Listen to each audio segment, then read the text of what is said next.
The Trump administration has met with several Republican members of Congress to discuss reports that Russia offered bounties to the Taliban to kill U.S. soldiers. As Ian Lee reports, the White House says the intelligence community opted not to tell the president. President Trump is denying reports that he was briefed about a Russian plot to kill American troops. There was not a consensus among the intelligence community, and in fact, there were dissenting opinions within the intelligence community, and it would not be elevated to the president until it was verified. A New York Times report alleges Russia offered bounties to the Taliban in exchange for killing U.S. forces in Afghanistan. In a late-night tweet, the president said intelligence officials didn't brief him because they did not find this info credible. He also suggested the report was a hoax. Sources tell CBS News intelligence agencies have received information on the plot, but disagreed over its accuracy. Republican lawmakers took to Twitter, with Senator Lindsey Graham saying it was imperative Congress get to the bottom of the reports, while Representative Liz Cheney demanded to know why the president wasn't briefed and what is being done to protect American forces and hold Putin accountable. When our adversaries have directly targeted U.S. or coalition partners, the president has not hesitated to act. Democrats are wondering the same thing. This is totally outrageous. You would think that the minute the president heard of it, he would want to know more instead of denying that he knew anything. Former National Security Advisor John Bolton criticized President Trump over the weekend. To me, it looks like just another day at the office in the Trump White House. I've never recalled a circumstance where the president himself goes out of his way to say he wasn't briefed on something. Both Russia and the Taliban are denying the reports. Ian Lee, CBS News, London.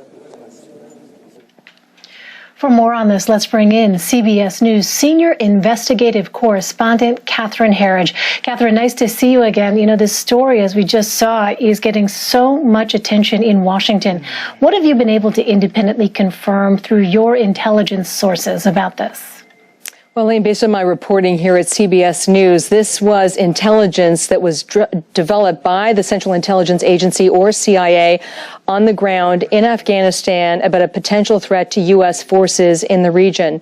I also learned through an intelligence official that this information was brought together in what's called a collection intelligence report in February of this year. And a collection intelligence report is a way of saying, how reliable do we think this information stream is? I also learned through that official that there was conflict between at least two agencies, the CIA as well as the NSA, that's the National Security Agency.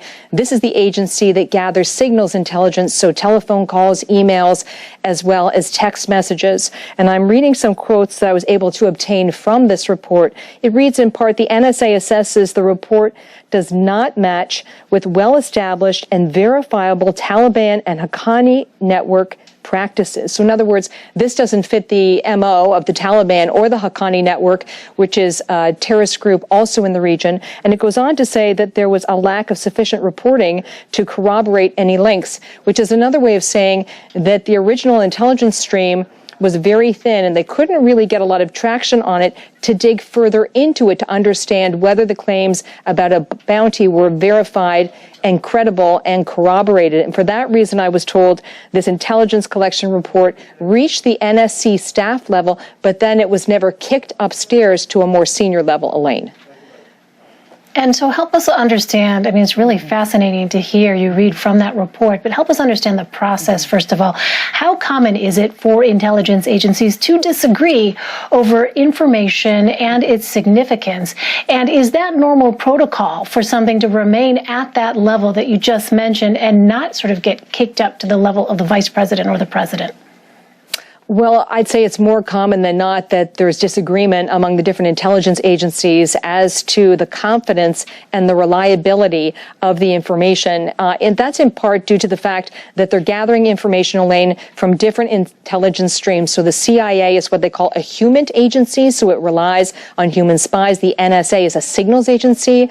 They rely on phone calls, text messages, signals intelligence. The National Geospatial Agency relies on overhead satellite imagery. So they're all getting different streams of information. So it's very common for there to be disagreement about what the intelligence says. And that's why they have a system where they bring it all together, what they call all source reporting. So they bring together all the pieces of the puzzle and they try and determine what the confidence level is about the reliability of the information. So, for example, do they have high confidence, which means they're pretty certain that it's reliable? Do they have medium confidence, which means kind of certain, but not exactly? And then low confidence, which means it's not really corroborated in a meaningful way. So they do these different levels of corroboration.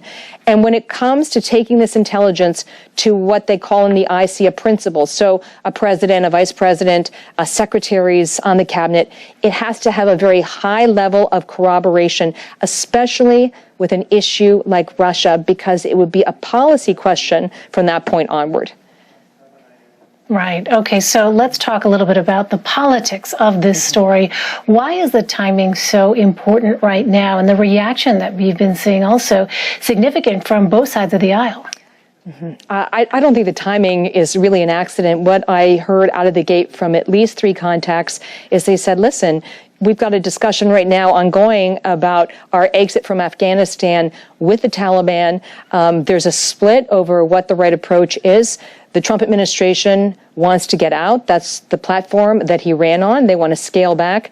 And then there are others who want to see the United States stay, specifically the Europeans would like to see us stay because they're part of something called ISAF, which is the International Security Force in Afghanistan. So there's a split and there's a debate. So to me, it's not surprising that this has come to the fore.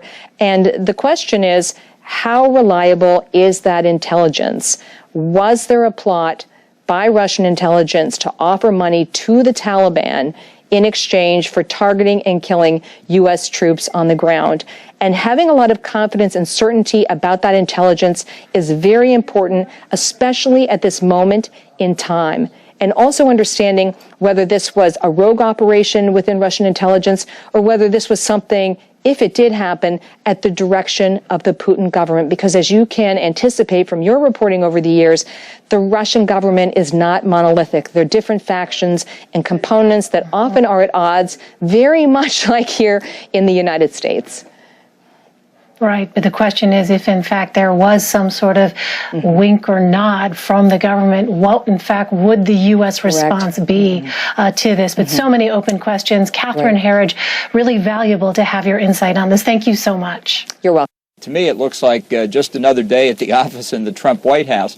I've never recalled a circumstance where the president himself goes out of his way to say he wasn't briefed on something. Both Russia and the Taliban are denying the reports. Ian Lee, CBS News, London. For more on this, let's bring in CBS News senior investigative correspondent Catherine Herridge. Catherine, nice to see you again. You know, this story, as we just saw, is getting so... While Representative Liz Cheney demanded to know why the president wasn't briefed and what is being done to protect American forces and hold Putin accountable. When our adversaries have directly targeted U.S. or coalition partners, the president has not hesitated to act. Democrats are wondering the same thing. This is totally outrageous. You would think that the minute the president heard of it, he would want to know more instead of denying that he knew anything. Former National Security Advisor John Bolton criticized President Trump over the weekend. To me, it looks like just another day at the office in the Trump White House. I've never recalled